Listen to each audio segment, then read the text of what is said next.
चेंगछुआन के अजीब कीड़े इंसानों पर हमला कर रहे हैं। उनका आकार एक बड़े सांड जितना है और उनकी कठोर खोल बर्फ पर धातु जैसी चमक रही है। जो भी इंसान उनसे लड़ रहे हैं वो बिल्कुल भी मुकाबला नहीं कर पा रहे। सब इन राक्षसों के लिए बस जीवित भोजन का भंडार बन चुके हैं। मुख्य किरदार हुआन को अब तक यह नहीं पता कि इससे भी बड़ी आपदा आने वाली है। अपनी पत्नी के अपार्टमेंट से निकलने के बाद वो फिर से फावाली के घर लौटता है। फावाली वॉकी टॉकी से मदद मांगने की कोशिश करता है, लेकिन हर फ्रीक्वेंसी पर सन्नाटा है। खरगोश का मास्क पहने लुकास सुझाव देता है, चलो इस शहर से भाग चलते हैं। मगर दिक्कत ये है कि किसी को नहीं पता कि बाकी जगहें सुरक्षित भी हैं या नहीं। और सबसे जरूरी बात, हुआन का एक और अहम काम बाकी है, अपनी बेटी को ढूंढना। वो फावाली की पुरानी कार लेना चाहता है, लेकिन फावाली साफ इनकार कर देता है। ये गाड़ी हमारी जान बचाने का आखिरी साधन है, वो कहता है। मजबूरी में हुआन और उसकी पत्नी इलियाना पैदल ही बेटी के स्कूल की ओर निकल पड़ते हैं। बाहर बर्फीला तूफान जरा भी थमने का नाम नहीं ले रहा। फावाली की चिंता आखिरकार सच साबित होती है। बचे हुए लोग अब धीरे धीरे इंसानियत को छोड़ने लगे हैं। रात भर कहीं कहीं से कांच टूटने की आवाजें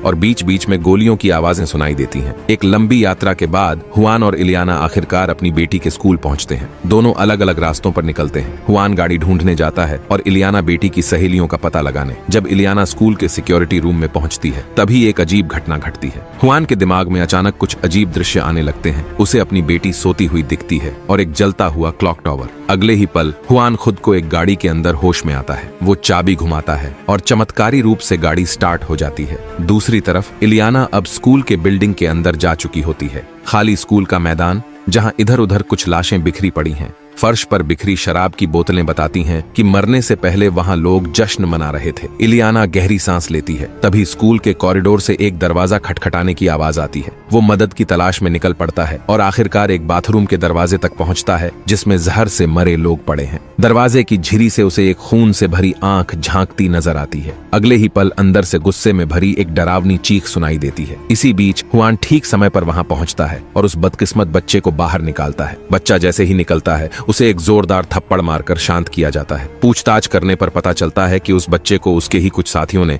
मजाक में बाथरूम में बंद कर दिया था। पूरे 2 दिन से वो वहीं फंसा हुआ था। हुआन नरमी से उसे बताता है कि उसके दोस्त अब दरवाजा खोलने नहीं आएंगे, क्योंकि वो सभी मर चुके हैं। बच्चा जैसे ही बाहर निकलकर खिड़की से बाहर झांकता है, उसे अपने जमे हुए दोस्त दिखाई देते हैं और उसका शरीर डर से कांपने लगता है। जब इलियाना अपनी बेटी की तस्वीर निकालकर दिखाती है, तो बच्चा सिर हिलाकर मना कर देता है। फिर वो एक और लड़की की तरफ इशारा करती है। तब बच्चे की आंखों में चमक आ जाती है। ये तो सारा है, मेरी क्लास की साथी। हुआन और इलियाना को उम्मीद की एक किरण नजर आती है। वे तुरंत सारा का पता पूछते हैं, मगर बच्चा शर्त रखता है, मैं तुम्हें सारा के घर ले चलूंगा, लेकिन बाद में मुझे घर छोड़ना पड़ेगा। हुआन के पास कोई चारा नहीं होता, उसे ये मांग माननी पड़ती है। बच्चे की मदद से वे जल्दी ही सारा के घर पहुंचते हैं। दोनों पति पत्नी अपने सुरक्षा सूट पहनकर गाड़ी से उतरते हैं और दरवाजा खटखटाते हैं, मगर कोई जवाब नहीं आता। तभी इलियाना गुस्से में दरवाजे को एक लात मारकर खोल देती है। घर के अंदर सन्नाटा पसरा हुआ है। दोनों लोग चुपचाप ड्राइंग रूम पार करते हैं और पीछे के आंगन में जाते हैं। वहां एक डाइनिंग टेबल के पास कई लाशें बैठी होती हैं। हुआन धीरे से आगे बढ़कर एक लड़की की गर्दन ऊपर करता है। यह उनकी बेटी नहीं थी। वो राहत की सांस लेता ही है कि अचानक पीछे से बच्चे की चीख सुनाई देती है। वो मरने वाले लोग असल में उस बच्चे के परिवार थे। उसी समय एक पड़ोसी जबरदस्ती आकर बच्चे को गाड़ी में बैठा देता है।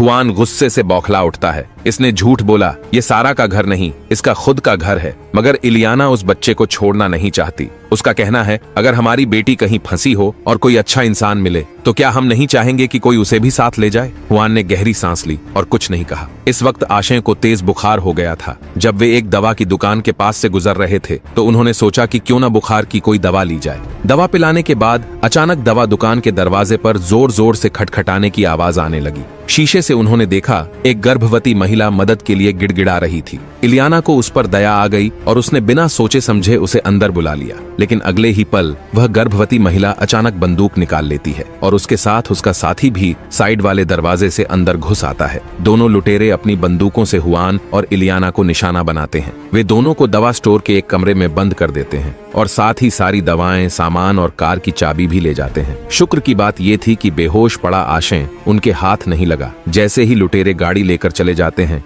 आशय दरवाजे की कुंडी खोलता है और तीनों बाहर निकलते हैं। अब उनके पास कार नहीं थी तो उन्हें भारी बर्फबारी में पैदल ही सफर तय करना पड़ा। जब वे रेलवे स्टेशन के पास पहुंचे, हुआन अचानक रुक गया। जो लाशें पहले बर्फ में पड़ी थीं, अब वहां से गायब थीं। सिर्फ बिखरा हुआ सामान और उथल पुथल का माहौल बाकी था। और जो चीज सबसे डरावनी थी वो थी आसपास लगी लोहे की बाड़, जिसमें कहीं से किसी ने एक बड़ा सा छेद कर दिया था। हुआन के मन में डर बैठ गया। वो पटरियों के किनारे किनारे चलकर उस ट्रेन तक पहुंचा जिसमें उन्होंने कल कुछ बचे हुए लोगों को देखा था, मगर अब वहां न कोई इंसान था, न कोई लाश, बस एक ट्रेन का डिब्बा और एक खून से लिखा लाल रंग का संदेश जो बताता था कि वह जगह वही थी। अब हुआन सोचने लगा, आखिर यहाँ हुआ क्या है? वो ठंड में सिहर उठता है क्योंकि ट्रेन की सीटें और लोहे की रॉड्स जैसी बुरी तरह से मुड़ी हुई थीं। वो किसी इंसान की ताकत से नहीं हो सकता था। कुछ देर बाद तीनों लोग फावाली के घर लौटते हैं। वहां उन्हें पता चलता है कि उनका दोस्त अब उस जगह को छोड़ना चाहता है। हुआन हैरान होकर पूछता है, तुम तो यहीं रुककर मदद का इंतजार करने वाले थे? फावाली जवाब देता है कि उसे ब्राजील से एक वायरलेस सिग्नल मिला है।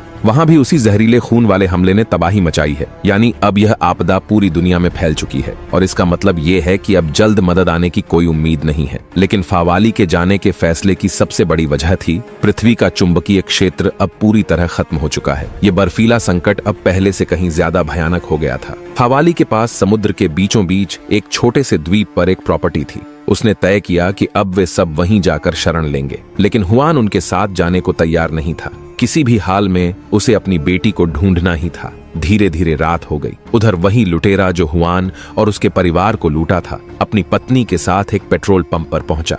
वो आदमी बड़बड़ाते हुए गाड़ी से उतरा और टंकी भरवाने लगा। तभी उसे तेल के ड्रम के पीछे से अजीब सी आवाज सुनाई दी। उसने टॉर्च जलाकर वहां रोशनी डाली और टॉर्च की रोशनी में एक भयानक साया नजर आया। गाड़ी में बैठी औरत ने दूर से ये आवाजें सुनी और सोचा कि शायद उसका पति मजाक कर रहा है, मगर अगले ही पल गाड़ी पर जोरदार हमला होता है। बर्फ पर फिसलती हुई वो गाड़ी खाई में गिरती चली जाती है। अगली सुबह फावाली अपने साथियों के साथ द्वीप के लिए जरूरी सामान इकट्ठा कर रहा था और हुआन अकेले ही अपनी बेटी को ढूंढने निकल पड़ा था। उसे कम्युनिकेशन ऑफिस में सारा के घर का पता मिल चुका था। अब चाहे उसकी बेटी जिंदा हो या नहीं, उसे खुद जाकर देखना ही था। तभी पीछे से एक कार आई। ड्राइव कर रहा था उसका पुराना दोस्त फावाली। उसने कहा, मैं नहीं चाहता कि ये बर्फबारी हमारी 38 साल की दोस्ती को खत्म कर दे। इसलिए अब वो भी हुआन के साथ उसकी बेटी को ढूंढने जा रहा था और फिर दोनों साथ मिलकर द्वीप की ओर निकलेंगे। एक भौतिकी विशेषज्ञ के तौर पर फावाली अब इस जहरीले खून की असली वजह जान चुका था।